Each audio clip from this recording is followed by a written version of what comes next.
Singkatnya, setelah Suho sudah pulih sepenuhnya, dia pun akhirnya dapat keluar dari rumah sakit.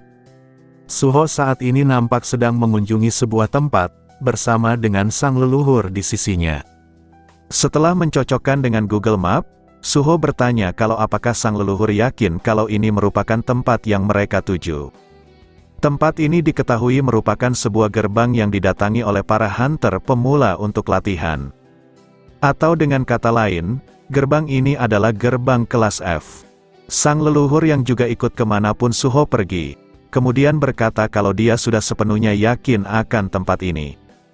Soalnya sang leluhur mengaku, telah mencium bau menjijikkan dari Blood Demon di sekitar tempat ini. Sang leluhur yakin kalau mereka sudah bergerak di tempat ini. Namun meskipun sang leluhur berkata demikian, Suho tetap saja tidak mengerti dengan tujuan mereka itu. Suho bertanya kepada sang leluhur perihal untuk apa mereka malah ingin menghisap mana dari para hunter pemula. Dan untuk apa juga sang Blood Demon melakukan tindakan itu secara sembunyi-sembunyi. Sang leluhur membalas kalau tidak perlu baginya untuk mengerti bagaimana dan kenapa kultus itu melakukan semua ini. Suho yang mendengar jawaban ngambang barusan, sudah tidak terkejut seperti di kejadian sebelumnya. Di hadapan mereka berdua, kini telah nampak sebuah gerbang portal dari para hunter pemula. Di sana para pemula bisa dengan mudah diketahui, hanya dengan pakaian yang mereka kenakan. Yaitu rata-rata dari mereka mengenakan pakaian olahraga. Sejujurnya Suho tidak khawatir akan penjelajahan kali ini. Soalnya terdapat cukup orang yang sudah siap untuk memasuki portal. Petugas gerbang yang juga merupakan pimpinan dari para pemula, kemudian mulai menghampiri Suho, dan dia nampaknya meminta identitas Suho, agar mereka bisa membuat daftar perihal siapa saja yang akan bergabung. Pimpinan pemula itu juga meminta kepada Suho untuk mengatakan nama dan juga rank miliknya. Suho memberitahukan identitasnya, bahwasanya nama lengkapnya adalah Jin Suho. Untuk ranknya saat ini masih berada di rank B. Mendengar Suho berada di rank B, membuat pimpinan pemula itu terkejut. Pasalnya seorang hunter kelas B seharusnya tidak mengambil gerbang di bawahnya. Pimpinan itu kemudian bertanya kepada Suho, kalau apakah Suho tidak tahu kalau gerbang ini adalah gerbang khusus untuk rank terendah yaitu kelas F. Suho menjelaskan bahwa dia sengaja ke gerbang ini, karena mempunyai alasan tersendiri. Dan Suho bertanya apakah pimpinan tim akan terganggu, karena kehadiran Suho di tempat ini. Pimpinan pemula tersebut tentu saja tidak terganggu akan hal itu. Tetapi yang menjadi masalahnya adalah teman-teman hunternya yang lain. Mereka di belakang nampak tertawa lega karena terdapat seorang hunter kelas B yang ikut bergabung bersama mereka kali ini. Mereka cukup senang karena paham kalau penaklukannya akan berjalan dengan mudah.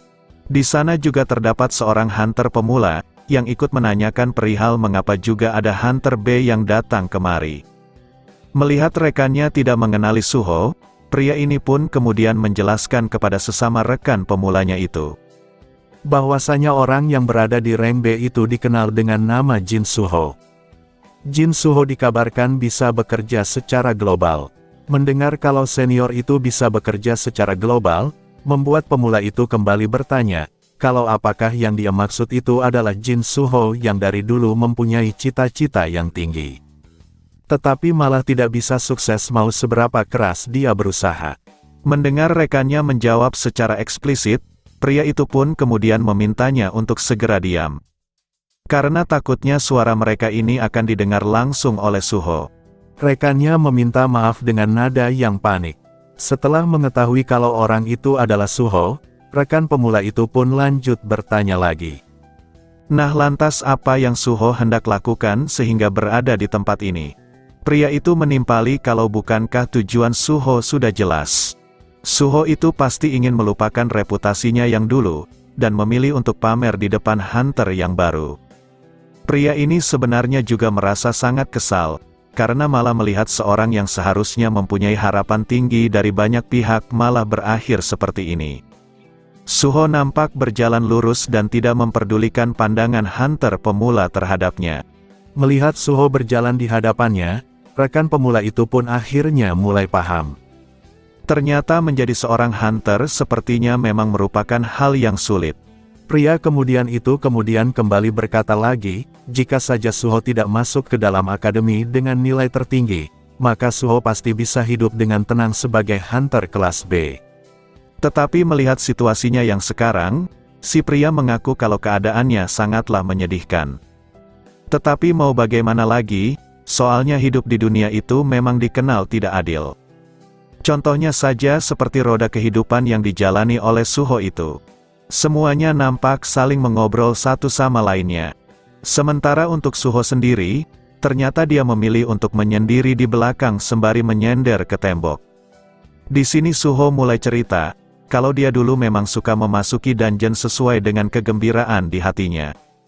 Karena pada waktu itu, Suho memahami bahwa dia mempunyai harapan untuk bisa menjadi lebih kuat.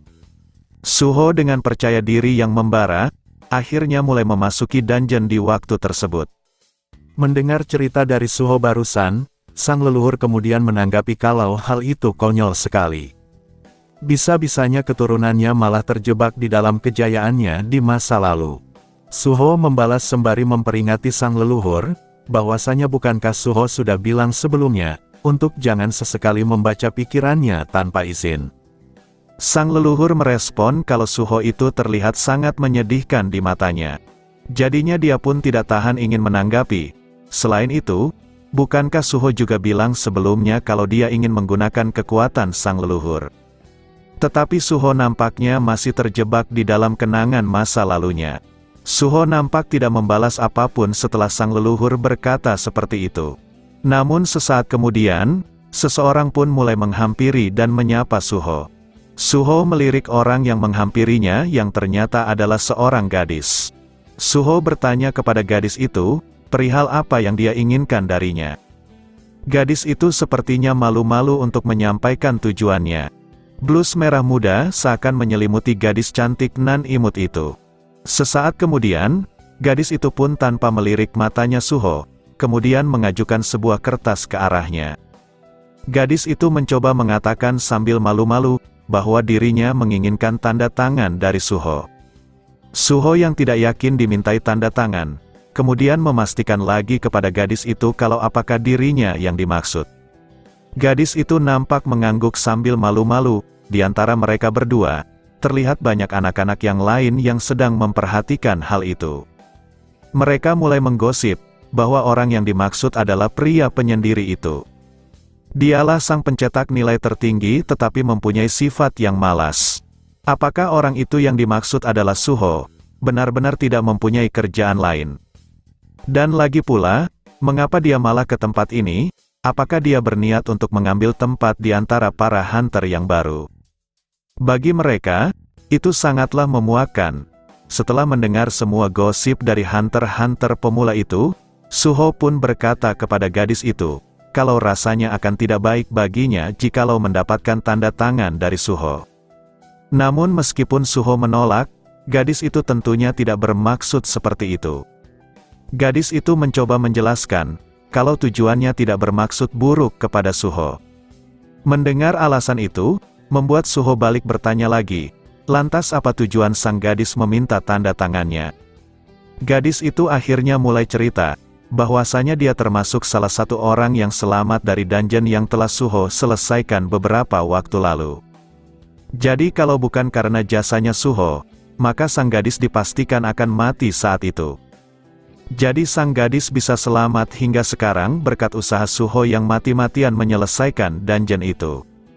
Makanya sang gadis pun rela meminta tanda tangan Suho meski di tengah tatapan hunter pemula yang kesal. Suho nampak terdiam setelah mendengar penjelasan sang gadis barusan. Suho sebenarnya tidak pernah berpikir, kalau dia telah menyelamatkan seseorang pada waktu itu. Sebaliknya Suho malah selalu berpikir, bahwa dirinya tidak cukup kuat untuk melakukan hal tersebut. Suho di sini akhirnya mulai memasang ekspresi tersenyum. Suho memberitahu gadis itu, bahwa nanti dia akan menandatanganinya. Sang gadis nampak terkejut melihat reaksi Suho. Suho kembali menambahkan, bahwa dia akan memberikan tanda tangan itu jikalau sang gadis masih berminat untuk menyelesaikan dungeon ini bersama-sama. Mendengar hal itu, sang gadis pun nampak ceria dan menerima tawaran tersebut. Sang gadis kemudian berkali-kali menunduk seraya mengucapkan terima kasihnya kepada Suho. Terima kasih banyak karena telah menyelamatkannya waktu itu. Setelah menyampaikan terima kasihnya, gadis itu pun akhirnya kembali ke temannya. Di sana dia masih merona setelah mengungkapkan keinginannya secara langsung. Sejujurnya sang gadis sangat senang pada hari ini. Di lain sisi Suho malah lanjut berjalan, dan hendak pergi ke arah portal itu. Sambil berjalan, Suho juga bertanya kepada sang leluhur perihal bukankah sang leluhur bilang kalau hanya hunter rank A ke atas yang bisa melawan para Blood Ghost itu. Sang leluhur mengiyakan pertanyaan Suho, dan sebenarnya masih ada banyak monster lagi yang lebih kuat dari para kultus itu. Namun Suho di sini nampak tidak peduli dengan perkataan dari sang leluhur. Dirinya malah sibuk mencari tahu tentang siapa hunter tertinggi yang akan masuk bersama mereka di gerbang ini. Diketahuilah bahwa yang rank tertinggi selain Suho adalah rank C di sana. Yang dimana itu artinya, sang leluhur langsung membenarkan dugaan Suho. Jadi, kalau Suho tidak menyelamatkan semua orang di sini, maka mereka semua akan dipastikan mati di dalam sana.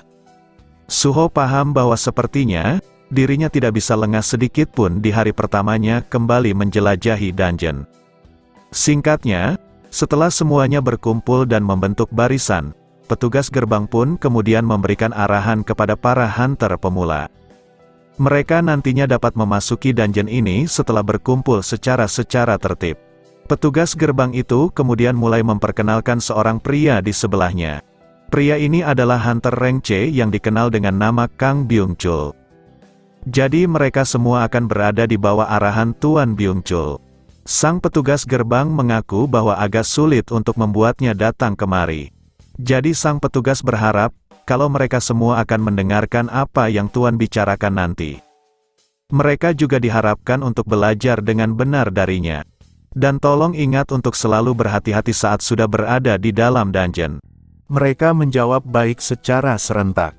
Dan selain itu, mereka juga mempunyai satu tamu spesial di penjelajahan kali ini. Yaitu seorang hunter kelas B yang dikenal dengan nama Jin Suho. Dengan adanya Tuan Suho di tempat ini, maka sang petugas rasa bahwa penaklukan ini tidak akan ada masalah apapun. Byung-chul kemudian perlahan melangkah dan menghampiri Suho yang ada di belakang. Byung-chul mencoba menyapa Suho dengan cara yang baik.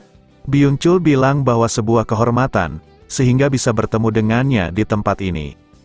Suho hanya mengiyakan sapaan Byung-chul, dan setelah itu, mereka berdua pun mulai jabat tangan satu sama lain. Suho menyadari niat terpendam dari Byung-chul. Dari jabat tangannya saja, Suho sudah paham kalau hunter rank C ini sepertinya ingin cari ribut dengannya. Begitu pula dengan Byung-chul, dia menganggap kalau Suho itu merupakan seonggok sampah. Suho dapat mencapai rank B itu karena didukung oleh reputasinya di masa lalu.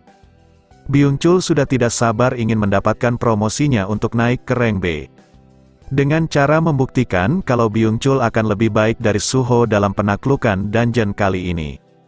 Di sini sang leluhur yang memperhatikan jabat tangan mereka berdua, nampak cukup penasaran dengan apa yang akan dilakukan oleh bajingan muka lele itu. Singkatnya setelah mereka berdua melangkah masuk ke dalam dungeon, yang lain pun akhirnya ikutan masuk ke dalam. Para hunter pemula nampak ketakutan setelah memasuki dungeon ini. Pasalnya dungeon ini dinilai gelap dan suasananya rada aneh. Mereka tidak yakin kalau kedepannya akan baik-baik saja. Mendengar ocehan para pemula, Byung-chul seketika berbalik dan meminta kepada mereka untuk jangan takut. Soalnya yang mereka hadapi ini tidak lain hanyalah gerbang D belaka. Selama mereka percaya kepada kemampuan masing-masing, maka mereka pasti akan bergerak dengan benar. Jadi mereka akan baik-baik saja jika menuruti semua hal itu. Suho di belakang nampak membalasnya di dalam hati, dengan mengatakan bahwa itu hanyalah omong kosong. Siapa saja pasti akan tahu, kalau ini bukanlah gerbang kelas F seperti kelihatannya. Setidaknya gerbang yang mereka masuki ini nampak seperti gerbang kelas A atau lebih tinggi lagi. Suho bertanya-tanya kalau apakah Byung-chul itu beneran seorang hunter apa bukan. Sang leluhur kemudian ikut menimpali, bahwa sampah sepertinya akan selalu banyak bicara. Jadi orang seperti itu akan selalu ada saat sang leluhur menguasai dunia murim. Suho sekali lagi menyuruh sang leluhur untuk diam. Yang Suho khawatirkan adalah dirinya yang merupakan tamu tak diundang. Suho berpikir kalau tidak akan ada yang berubah, jika dirinya mencoba melakukan sesuatu nanti. Jadi Suho hanya bisa menggunakan lele ini untuk awal-awal. Suho kemudian mulai berkata kepada Byung-chul, bahwasanya dia akan mengikuti Byung-chul karena Byung-chul yang memimpin ekspedisi kali ini. Tetapi Suho rasa akan bagus, jika mereka berdua membagi posisi secara vertikal. Satu di depan dan satunya lagi di belakang. Suho meminta jawaban Byung-chul mengenai sarannya barusan. Byung-chul yang kondisinya sedang berada di depan semua orang, nampak mengiyakan dan memperbolehkan saran Suho itu. Lagi pula menurut dirinya, hal itu masih merupakan hal yang dasar. Di dalam hati Byung-chul penasaran tentang apa yang direncanakan Suho sehingga menyarankan strategi itu. Apakah Suho berpikir kalau dirinya lah yang patut memutuskan hal kecil seperti itu? Yang Suho tidak ketahui, Byung-chul berniat akan menjadikan Suho ini sebagai batu loncatannya agar bisa naik rank ke rank B. Setelah mengatakan semua itu di dalam hati, Byung-chul pun kemudian berteriak kepada semuanya. Byung-chul memberikan arahan, bahwasanya penglihatan mereka akan terpengaruh karena kabut di dalam dungeon ini. Jadi pastikan mereka selalu berdekatan dengan orang yang berada di depan masing-masing. Dan yang perlu diingat, Byung-chul bilang kalau musuh mereka di dungeon ini bukan hanya seekor monster saja. Tetapi berjalan dalam perjalanan seperti ini juga merupakan tes agar bisa menjadi hunter yang sesungguhnya.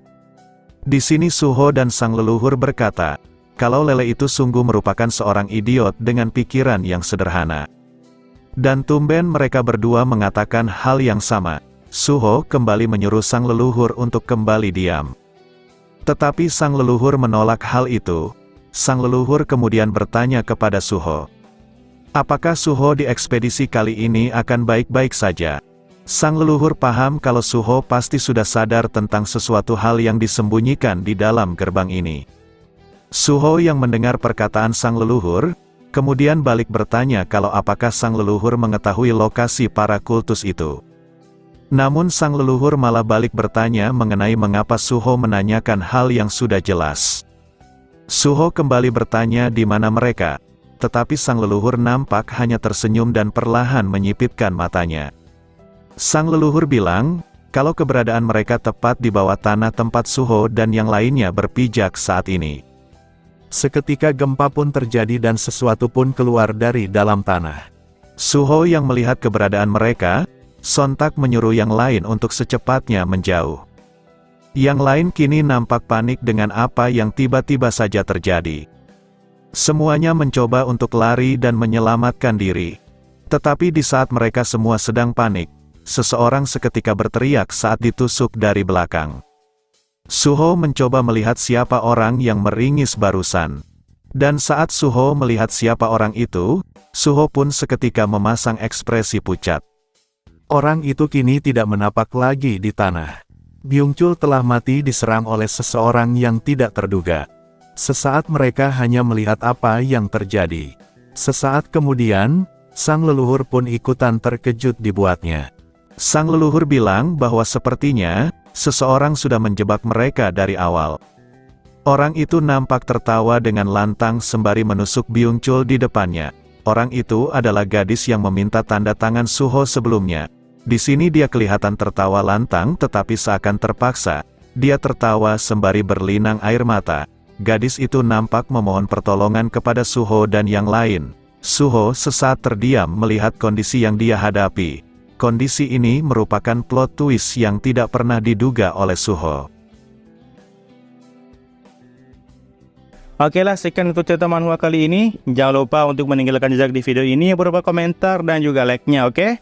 Sampai jumpa di video berikutnya. Bye-bye.